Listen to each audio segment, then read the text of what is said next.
It was a cold, grey morning when the courthouse doors slammed open, not by a human, but by a German shepherd with blood on his pores and desperation in his eyes. Clenched gently in his jaws was a limp, dirt-covered girl no older than 10, her face pale and scratched, her dress torn and soaked. Every step the dog took left a print of both loyalty and terror. Gasps echoed through the marble hall as the K9 trotted past stunned officers and confused clerks, straight toward the courtroom where justice was being served, ironically, until now, to everyone but her. The judge dropped his gavel. The room froze. Time stopped. And then, everything unraveled. Her name was Lily. Just 10 years old, she had the heart of a lion and the innocence of a child who still believed in fairy tales. But the reality she lived in was more of a nightmare than a dream. Behind the closed doors of a farmhouse just beyond Millersville, Lily was trapped in a home no child should ever know, where abuse wore the mask of discipline and silence was enforced not just by fear but by violence. Her only friend, her only protector, was Rex, a retired K9 unit adopted by the family after his handler passed away. To the world, Rex was just an old dog living out his final years on a peaceful ranch. But to Lily, he was everything. The only creature who came when she cried.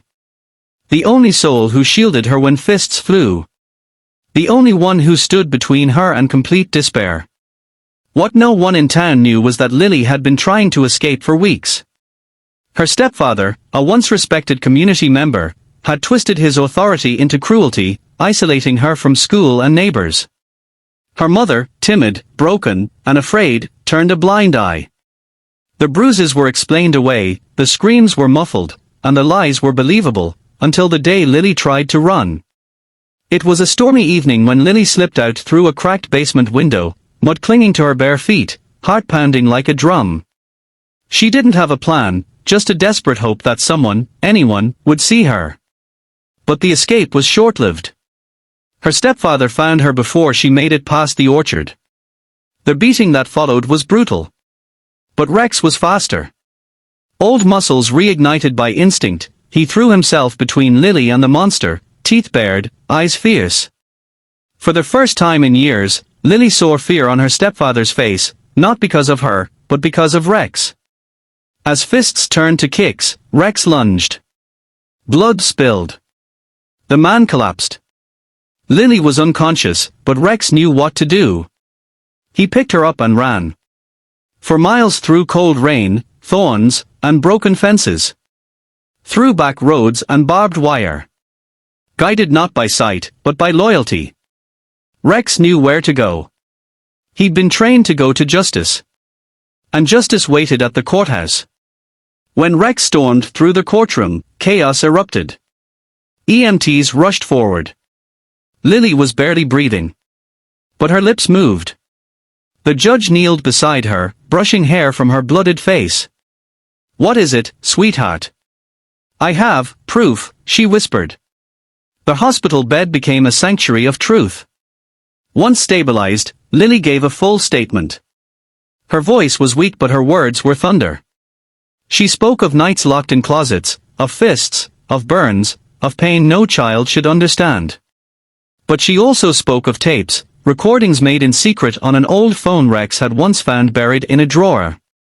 Hidden under the floorboard of her room, they documented everything. Everything. The beatings. The screams. The threats.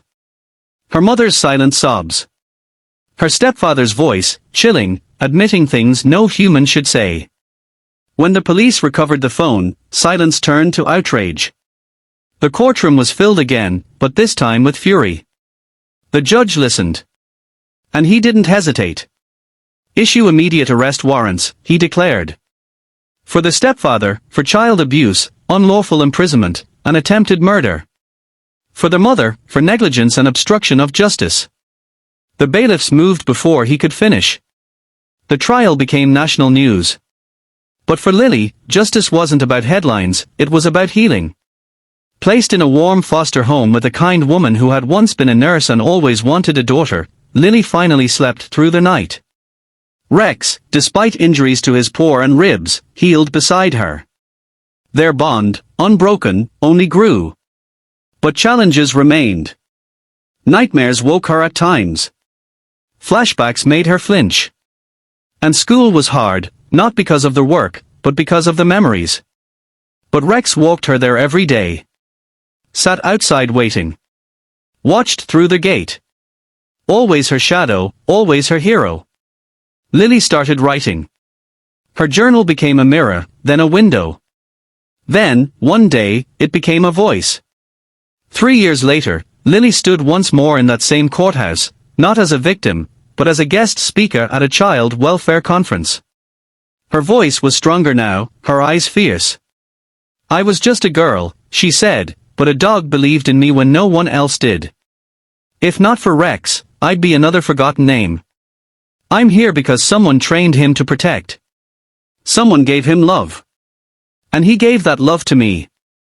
Her speech ended with a standing ovation.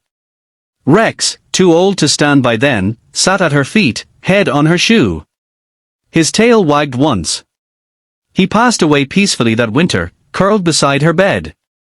Lily cried for days. Then she started a foundation in his name, Rex's Law, fighting for better tracking of abuse reports and ensuring retired service animals could continue to serve in schools, therapy, and child advocacy. Her message to the world: never ignore a cry for help, no matter how quiet. Never assume the silence of a child is peace. And never underestimate the loyalty of a dog trained to love. If this story touched your heart, please leave a comment below. Let us know how you feel about Rex and Lily's journey. Have you witnessed unexpected heroism? Or seen kindness change a life? We want to hear your story. And if you believe in the power of love, justice, and second chances, subscribe to Kindness Chronicles, where every story proves that goodness is never lost, just waiting to be found. Let's keep spreading hope, one story at a time.